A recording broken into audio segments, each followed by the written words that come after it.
The contractions started just as the first snowflakes began to fall, and Clara Dawson knew with a sinking certainty that this baby was coming tonight, whether anyone was ready or not.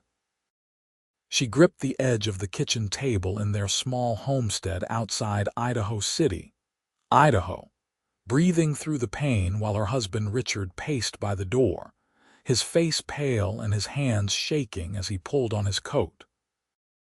It was December of 1876, and the wind already howled like a wild animal against the wooden walls. "Richard, please," Clara gasped, her dark hair plastered to her forehead with sweat despite the cold creeping through the cracks. "You cannot leave me now. The baby is coming." Her husband would not meet her eyes. He had never been good with difficult things, with blood or pain or responsibility that weighed too heavy. "I have to get the doctor from town. You said yourself we would need him when the time came. The storm is getting worse." Clara's voice broke as another contraction seized her, stealing her breath. "You will never make it through. Please, Richard, please stay with me." But he was already opening the door, letting in a blast of freezing air and swirling snow. "I will be back soon with help. Just hold on." The door slammed behind him, and Clara heard the horse whinny in protest before the sound of hoofbeats faded into the screaming wind. She was alone. Completely alone in a cabin miles from the nearest neighbor, with her first child trying to force its way into the world during what was shaping up to be one of the worst blizzards Idaho had seen in years. Clara sank to her knees on the rough wooden floor, tears streaming down her face as fear and pain and betrayal warred inside her chest. How could he leave her like this? How could the man she had married, the man who had promised to love and protect her, abandon her in her most desperate hour? The contractions were coming faster now, each one a wave of agony that left her gasping. Clara managed to crawl toward the bed, pulling herself up onto the quilt her mother had made before she died. She had no idea what to do, no knowledge of childbirth beyond the vague things women whispered about. Her mother had planned to be here for this, but consumption had taken her 6 months ago. Richard's mother lived back east and had made it clear she thought her son had married beneath him when he chose a homesteader's daughter. Clara screamed as another contraction tore through her, and the sound was swallowed by the howling storm. No one would hear her. No one would come. She was wrong. Matthew Reeves had been riding toward Idaho City when the storm hit, and he knew immediately he had made a mistake leaving so late in the day. The cattle buyer he had been meeting with had kept him talking too long, and now he was paying the price. The snow was coming down so thick he could barely see his horse's ears, and the temperature had dropped until his breath came out in frozen clouds. He needed shelter, and he needed it fast, or he would freeze to death out here. When he spotted the small homestead through the white curtain of snow, relief flooded through him. Matthew guided his horse toward the cabin, noting the thin line of smoke from the chimney. Someone was home. He dismounted and was about to knock when he heard it, a sound that made his blood run cold, even colder than the wind already had. A woman was screaming. Matthew did not hesitate. He threw open the door and stumbled inside, snow following him in a flurry. The cabin was small and sparsely furnished, but warm compared to the brutal cold outside. His eyes immediately found the woman on the bed, her face contorted in pain, her dress soaked with sweat and something else. Blood. There was blood. "Madam." Matthew crossed to her in 3 long strides, his boots leaving puddles of melting snow on the floor. "Madam, what is happening? Where is your husband?" Clara's eyes flew open, wild with pain and fear. For a moment she thought the cold and agony had made her delirious, conjuring this tall stranger with snow melting in his dark hair and concern etched across his weathered face. "He left," she managed to say between gasps. "Gone for the doctor. But the baby, it is coming now. Right now. Matthew felt his stomach drop. He was a cowboy, a ranch hand who had spent the last 15 years of his life since he was 17 working cattle and breaking horses. He had delivered calves and foals, pulled breech lambs from struggling ewes, but a human baby. That was entirely different territory. Still, as he looked at this woman's terrified face, he knew he had no choice.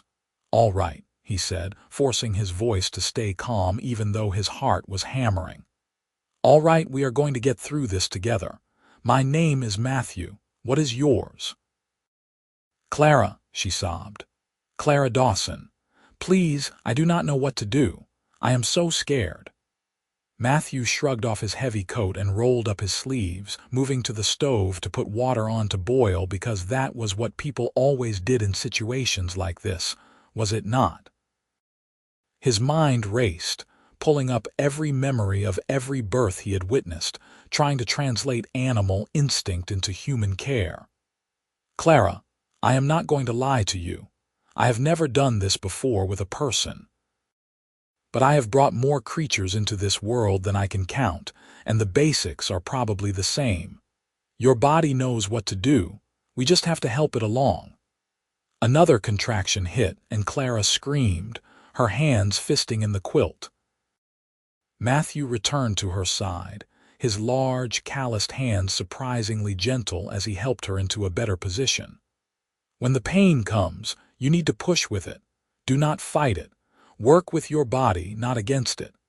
The hours that followed were the longest of Matthew's life. The storm raged outside, piling snow against the windows until the world beyond the cabin ceased to exist. Inside, Clara labored with a courage that left Matthew in awe. She pushed when he told her to push, breathed when he said to breathe, and though tears streamed down her face and she cried out in agony, she never gave up. Matthew talked to her through all of it, his deep voice steady and reassuring. He told her about the ranch where he worked, about the foal he had saved just last spring that everyone said would not make it. He told her about growing up in Missouri, about learning to ride before he could properly walk, about the first time he had seen the mountains of Idaho and known he had found home. He talked to keep her focused, to keep himself from panicking, to fill the cabin with something other than the sounds of pain and the howling wind. "I can see the head," Matthew said suddenly, his voice cracking with emotion he had not expected.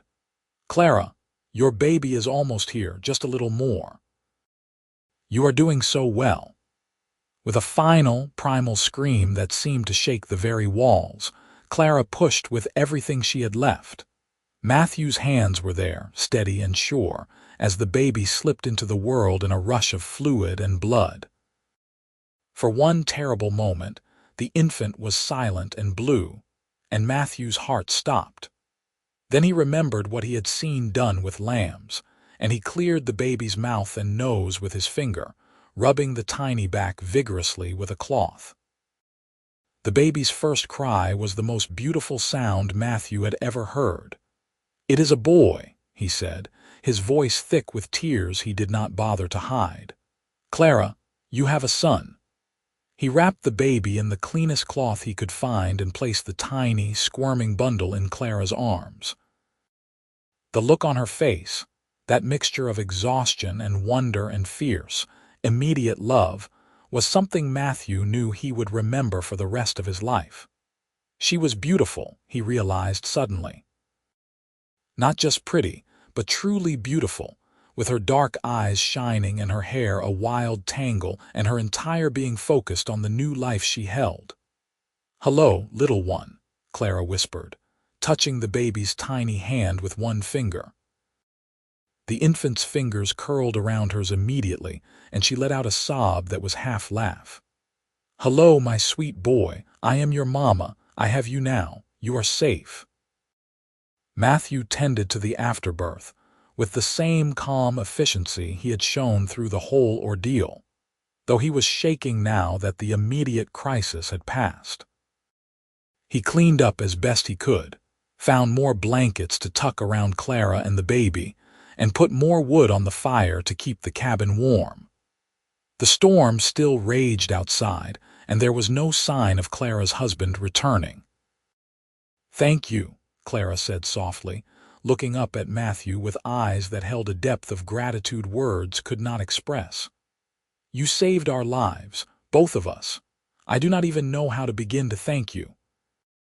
Matthew pulled a chair close to the bed and sat down heavily, suddenly aware of how exhausted he was.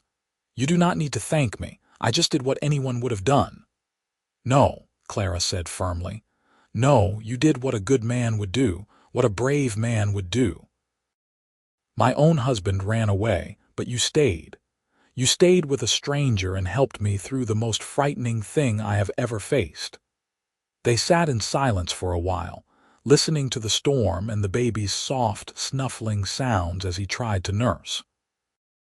Matthew showed Clara how to help the baby latch, drawing on his experience with newborn animals, and he was surprised at how natural it felt to be here, in this small cabin, helping this woman care for her child. "Where do you think your husband is?" Matthew asked finally, though he already suspected the answer. Clara's face tightened with an emotion Matthew could not quite read. Hurt, certainly. Anger, but also something like resignation. "I do not think he went for the doctor at all," she said quietly. "I think he panicked and he ran. Richard has always been weak when things get difficult. I just did not want to believe he would abandon me like this." Matthew felt anger flare in his chest, hot and fierce. What kind of man left his wife in labor during a blizzard? What kind of coward abandoned the woman who depended on him most? "When the storm clears, I will go look for him," he said. "Make sure he is safe at least." But Clara was shaking her head. "Do not bother. If he comes back, he comes back. If he does not, well." She looked down at her son, and something hardened in her expression, something strong and determined. "This little one and I will be just fine without him." The storm lasted 3 days. 3 days during which Matthew was stranded in the cabin with Clara and her newborn son. 3 days that changed the course of all their lives. He cared for Clara as she recovered, bringing her water and the food he found in the small pantry, keeping the fire going, checking on her and the baby through the long, dark nights. He fixed the loose board on the door that let in drafts, repaired the broken chair leg that had been propped against the wall, and chopped enough wood to see them through another week of cold. And he talked to Clara. Or rather, they talked to each other. The kind of deep, honest conversations that only seem to happen when the world has shrunk to a single warm room, and there is nothing to do but be present with another human being. Matthew learned that Clara was 22 years old, that she had married Richard Dawson when she was 19 because her father had died, and she needed someone to help run the homestead. She had thought Richard would grow into responsibility, that marriage and a family would give him purpose. She had been wrong. Clara learned that Matthew was 32, that he had never married because ranch life was hard and lonely, and no woman had ever seemed interested in sharing it with him. He had a small spread of his own now, 50 acres about 10 miles east where he was building a herd slowly but surely. He was good with his hands, good with animals, and better with silence than with words, though Clara was discovering he had plenty of words when he chose to use them. On the second night, when the baby woke crying and would not settle, Matthew walked the floor with the tiny bundle against his broad chest, humming an old song his mother used to sing. Clara watched from the bed, her heart doing something complicated and unexpected in her chest. This stranger, this cowboy who had stumbled into her life by chance, was showing her son more tenderness than the baby's own father ever had. On the third day, the storm finally broke. The wind died, the snow stopped falling, and a weak winter sun emerged to shine on a world buried in white. Matthew dug a path to the small barn, checking on his horse and the 2 cows and handful of chickens Clara kept. Everything had survived, though it had been a close thing. "I should go," Matthew said when he came back inside, stamping snow off his boots. He did not look at Clara as he said it, and his voice sounded strange, reluctant. "The trail will be clear enough now. You probably want your privacy back." Clara felt panic rise in her throat. The thought of being alone again, of facing whatever came next without Matthew's steady presence, terrified her in a way even the storm had not. "Please," she said, and her voice broke. "Please do not go yet. Just a few more hours. I am still so weak, and if something happened to the baby, if he got sick or I did something wrong." It was a flimsy excuse, and they both knew it. Clara was recovering well and the baby was healthy and strong, but Matthew nodded immediately, relief clear on his face. "Of course. I will stay as long as you need me." He stayed the rest of that day and through another night. Richard did not come back. No one came. It was as if the storm had erased the rest of the world, leaving only the 3 of them in their small, warm bubble of existence. It was on the 4th morning, when Matthew was finally saddling his horse to leave, that Clara said the words that had been building in her heart. "I do not want you to go." Matthew's hand stilled on the cinch. Slowly, he turned to face her. Clara stood in the doorway of the cabin, wrapped in a shawl against the cold, the baby sleeping in her arms. She looked small and vulnerable and absolutely fierce all at once. "Clara," Matthew said carefully, "you are married. Your husband will come back eventually, and when he does, I will tell him the truth," Clara interrupted. "That he abandoned me when I needed him most, that another man delivered his child and cared for his family while he ran away, that I want a divorce." Matthew's eyes widened. Divorce was scandalous, especially in small communities like Idaho City. Women who divorced their husbands were often ostracized, considered fallen or sinful. "Clara, you do not know what you are saying. The scandal, the way people will talk, I do not care," Clara said fiercely. "I do not care what anyone says. I will not spend the rest of my life with a coward, raising my son to think that is what a man should be. These past 4 days with you, I have seen what a real man looks like. Someone brave and kind and steady. Someone who stays when things get hard instead of running away." Matthew crossed the distance between them in long strides, and for a moment Clara thought he might kiss her. Instead, he reached out and tucked a strand of hair behind her ear, his touch so gentle it made her want to weep. "You deserve that," he said softly. "You deserve someone who will never leave you, who will stand by you through everything. I just never thought I could be that man for anyone." "You already are," Clara whispered. "You have been since the moment you walked through that door." They stood there for a long moment, the winter sun bright on the snow around them, the baby warm between them. Then Matthew smiled, a real smile that transformed his whole face, and Clara felt her heart settle into a certainty she had never experienced before. "I will go into town," Matthew said. "I will ask around about your husband, see if anyone has seen him, and I will talk to a lawyer about what needs to happen for you to file for divorce. Then, if you still want me to, I will come back." "When will you come back?" Clara asked, trying not to sound as desperate as she felt. Matthew's smile widened. "Tomorrow. I will come back tomorrow, and the day after that, and the day after that, for as long as you will have me." He kept his word. Matthew rode into Idaho City that afternoon and discovered that Richard Dawson had indeed made it to town during the storm. He had holed up in the saloon, drinking himself into oblivion, and telling anyone who would listen that his wife and baby had surely died in the blizzard. He had not even tried to get a doctor.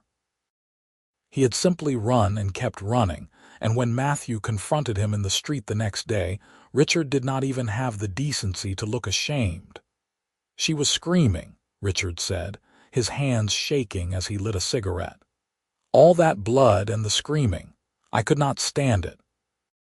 I just needed to get away. You needed to get away, Matthew repeated slowly, and the contempt in his voice made Richard flinch. Your wife needed you and you ran. Do you even care if they survived? Something flickered in Richard's eyes, guilt maybe, but it was quickly buried under defensiveness. Of course I care, but Clara is strong. She probably managed fine without me. No thanks to you, Matthew said. And you should know she is planning to divorce you. She wants nothing more to do with a man who would abandon her like that. Richard's face went red, then white. She cannot do that. What will people say? Your family is alive and well and wants nothing to do with you, Matthew cut him off. Sign the papers when they come. Do not make this harder than it needs to be, and stay away from that homestead. If I catch you anywhere near Clara or her son, you and I are going to have a serious problem. Richard must have seen something in Matthew's eyes that convinced him, because he nodded quickly and scurried away. Matthew watched him go with disgust, then turned and headed for the lawyer's office. Idaho Territory had only become a territory in 1863, and the laws were still relatively flexible, especially in cases of abandonment. The lawyer, a sharp-eyed man named Collins, assured Matthew that Clara would have no trouble obtaining a divorce under the circumstances. Matthew bought supplies before he left town, things Clara would need for herself and the baby.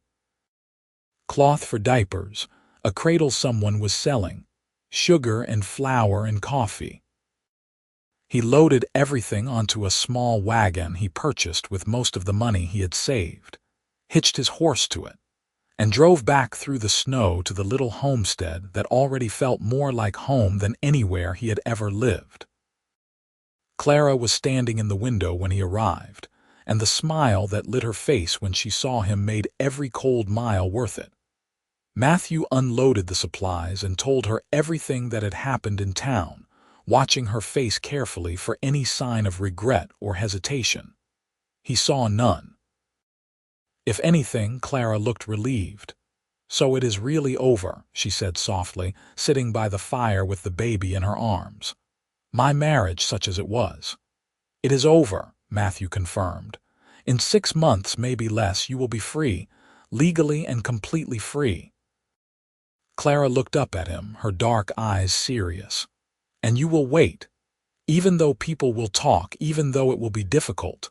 Matthew knelt beside her chair, taking her free hand in both of his. Clara, I have been waiting my whole life for someone like you without even knowing it. 6 months is nothing. I will wait as long as it takes. And he did. Matthew moved his small herd to the land adjacent to Clara's homestead and built a simple cabin there, close enough to help but far enough to preserve propriety. Every day he came to check on Clara and the baby, bringing fresh meat from his hunts, milk from his cow, firewood he had chopped. He repaired the roof before the next storm, built a proper chicken coop, and started planning improvements to the homestead for spring. The baby, whom Clara had named Thomas after her father, thrived under their combined care. Matthew was enchanted by the tiny human, amazed at how quickly Thomas grew and changed. He was there for the baby's first smile, the first time those little fingers wrapped around his thumb with real intent. He carved a rattle from a piece of pine and sanded it smooth, and Thomas's delighted laughter, when he shook it, was a sound Matthew wanted to hear every day for the rest of his life. Clara healed from the birth, her strength returning gradually.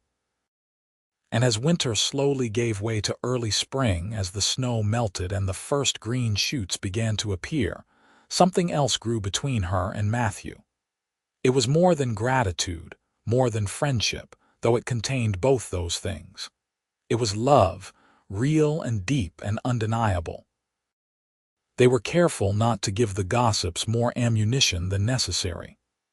Matthew never stayed past dark, never came into the cabin when Clara was not fully dressed.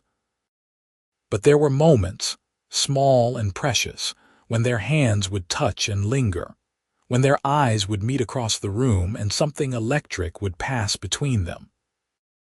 Once, when Matthew was holding Thomas and the baby fell asleep against his chest, Clara leaned in to adjust the blanket and found herself so close to Matthew that she could feel his breath on her cheek. They stayed like that for a heartbeat, 2, 3, and then Clara pulled back, her face flushed and her heart racing. "Soon," Matthew said softly, and it was both a promise and a prayer. The divorce papers came through in late April, just as the wildflowers were starting to bloom across the meadows. Richard had signed without contest, apparently having fled Idaho entirely to avoid the shame. Clara held the official document in her hands and felt nothing but relief. That part of her life was over. A new one was beginning. Matthew proposed that very evening in the simple, honest way that was so essentially him. He did not have a ring, but he had a piece of silver he had been working in the evenings, shaping and polishing until it shone. "It is not much," he said, slipping it onto her finger. "But I wanted you to have something from me. Clara, I love you. I have loved you since the night I delivered your son and saw how brave and strong you are. I will spend every day of my life trying to be worthy of you. Will you marry me?" Clara was crying, but they were happy tears, joyful tears. "You are already worthy of me," she said. "You have been from the start. Yes, Matthew. Yes, I will marry you." They were wed in early May in a simple ceremony at the small church in Idaho City. Some people whispered, of course. Some said it was too soon, that Clara had probably been carrying on with Matthew even while married to Richard. But most people, when they saw the way Matthew looked at Clara, the way he held little Thomas as if the boy were his own son, understood that this was something real and good. Clara wore a simple blue dress she had made herself, with wildflowers in her hair. Matthew wore his best shirt and vest, his boots polished to a shine. Thomas, now 5 months old, gurgled happily in the arms of the preacher's wife during the ceremony. When Matthew kissed his bride, there were tears in his eyes, and Clara felt her heart swell so large she thought it might burst. They combined the two homesteads into one, living in the original cabin while Matthew worked to expand it. He built on 2 new rooms, one for Thomas and one for the future children they both hoped for. He reinforced the barn, added a proper smokehouse, and fenced in pasture for the growing herd. Clara planted a large garden, started a flock of laying hens, and began selling butter and eggs in town to bring in extra money. Life was not easy. Homesteading in Idaho Territory in the 1870s was backbreaking work, full of long days and constant challenges. But Clara and Matthew faced it all together, partners in every sense of the word. When a late frost threatened the garden, they covered the tender plants together in the pre-dawn darkness. When a mountain lion threatened the herd, Matthew sat up all night with his rifle while Clara kept hot coffee coming. When Thomas fell ill with a fever that terrified them both, they took turns sitting up with him, bathing his little body in cool water until the fever finally broke. Through it all, their love deepened. Matthew had never imagined he could feel this way about anyone, this bone-deep certainty that he had found his place in the world. Clara marveled at how different this marriage was from her first. Matthew asked her opinion on decisions, listened to her ideas, respected her thoughts. When they disagreed, they talked it through until they found a solution together. And at night, when Thomas was asleep and the cabin was quiet, they would lie in each other's arms and talk about their dreams for the future. Thomas grew into a sturdy, happy toddler who called Matthew Papa, without hesitation. Matthew never tried to replace the boy's biological father, but he loved Thomas as completely as if the child had been born to him. He taught the boy to whistle, to identify bird calls, to be gentle with the animals. Clara would watch them together, her husband and her son, and feel grateful beyond words for the night of the storm that had brought them all together. 2 years after their marriage, Clara gave birth to a daughter they named Margaret, with Matthew's steady hands bringing her into the world just as he had done with Thomas. The birth was easier this time, or perhaps it just seemed that way because Clara was not alone and terrified. She had Matthew beside her, encouraging her, supporting her, and when their daughter let out her first lusty cry, the look of pure wonder on his face made Clara fall in love with him all over again. Thomas was delighted with his baby sister, wanting to help with everything. He would bring her his favorite toys, sing to her the songs Matthew had taught him, and pat her head with a gentleness that belied his 3 years. Matthew built a cradle far finer than anything they could have bought, carved with flowers and horses and mountains. At night, they would take turns rocking Margaret to sleep, and sometimes Clara would wake to find Matthew standing over the cradle, just watching their daughter with an expression of such tender protectiveness it made her throat tight. The homestead prospered. By 1879, they had 60 head of cattle, 24 horses including several fine breeding mares, and a thriving vegetable and grain operation. Matthew's reputation as an honest dealer and skilled horseman spread throughout the territory, and people came from miles around to buy stock from him. Clara's butter and preserves were in high demand in Idaho City, and she had started a small mail-order business selling seeds and starter plants. They were well respected in the community now. The scandal of Clara's divorce and quick remarriage had long since faded, replaced by admiration for the couple who worked so hard and loved each other so obviously. The Reeves homestead was known as a place of hospitality, where travelers could find a hot meal and a place to rest. Clara never forgot what it felt like to be desperate and afraid, and she made sure no one who came to their door left without help. In the spring of 1880, Clara discovered she was pregnant again. This time there was no fear, only joy and anticipation.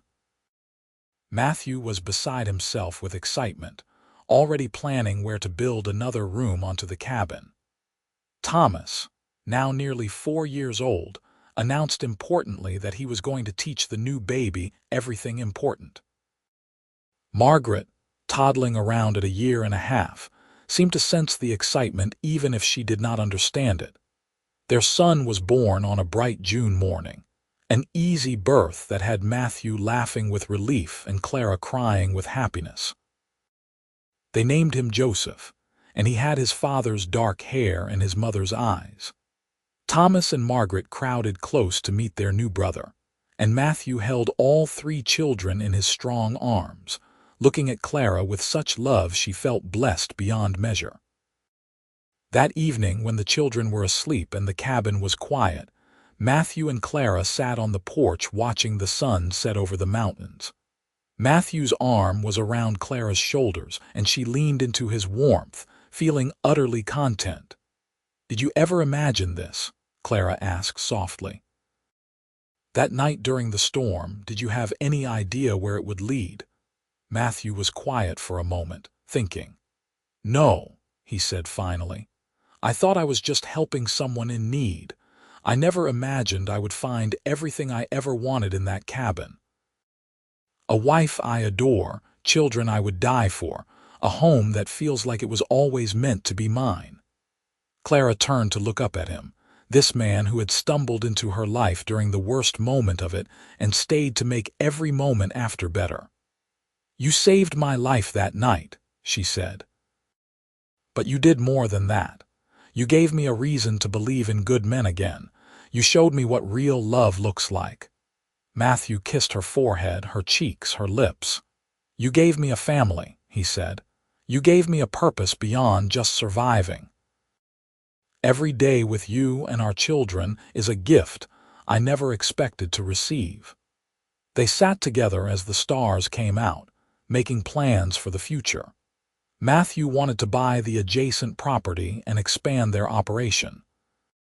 Clara wanted to build a schoolhouse on their land for Thomas and the other children in the area. They talked about growing old together, about watching their children grow up and have children of their own, about building something that would last for generations. The years rolled on, full and rich. Thomas grew into a capable young man who loved the ranch as much as his father did. Margaret, sweet and practical like her mother, had a gift for growing things and took over the garden operations. Joseph, the baby, turned out to have a way with horses that amazed even Matthew. More children came, 2 more daughters and another son, until the cabin had been expanded so many times it barely resembled the tiny homestead where it all began. Idaho Territory became a state in 1890, and Matthew and Clara voted together in the first election, still partners in everything. The ranch was now one of the most successful in the region, but they never forgot their humble beginnings. Clara still took in travelers who needed help, and Matthew still delivered calves and foals for neighbors who needed his expertise. They never forgot that terrible, wonderful night of the storm either. Every year on the anniversary, Clara would tell the story to their children and eventually their grandchildren. She never left out the hard parts, the fear and pain and betrayal. But she always ended with how Matthew had appeared like an answer to a prayer she had not even known how to say, how he had stayed when anyone else would have run, how he had chosen her and her son when he could have walked away. Matthew would hold her hand while she told the story, and sometimes his eyes would grow misty thinking about that scared young woman and her newborn son, about how close he had come to riding right past the cabin that night. One wrong turn, one different decision, and he would have missed the greatest blessing of his life. On their 25th wedding anniversary in 1902, their children threw them a party that brought together half the county. Thomas and his wife had given them 4 grandchildren already. Margaret was engaged to the son of a neighboring rancher. Joseph was working on breeding a line of horses that showed real promise. The younger children were all thriving, growing into fine young people who knew they were loved beyond measure.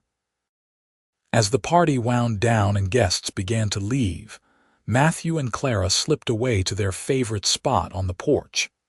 The mountains were purple in the fading light, and the air smelled like pine and wild roses. Clara's hair was streaked with gray now, and lines crinkled around Matthew's eyes when he smiled, but when they looked at each other, they saw the young people they had been when they first met. "I would do it all again," Clara said softly.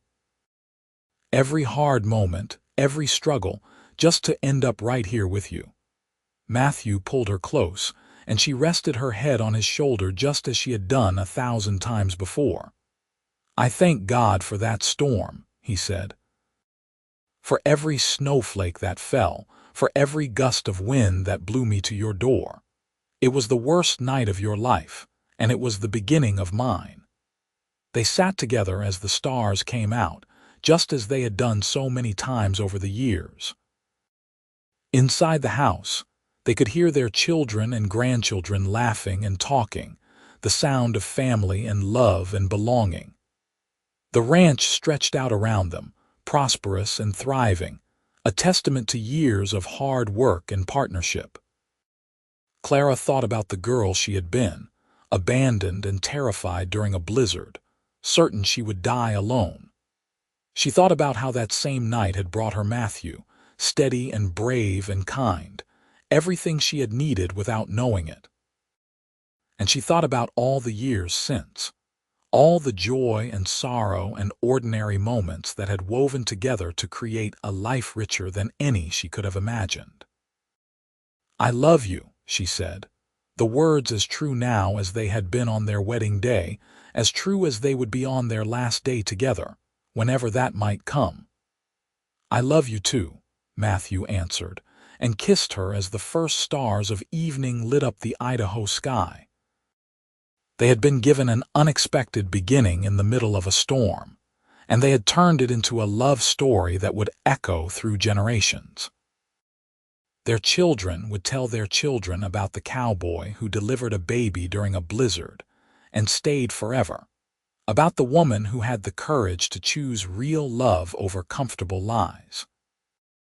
It became a family legend, a reminder that sometimes the worst moments can lead to the best things, that courage comes in many forms, and that true love is worth fighting for. Matthew and Clara lived many more years together, growing old on the land they had built into something beautiful. When Matthew finally passed away in 1918 at the age of 74, Clara held his hand and whispered that she would see him again soon.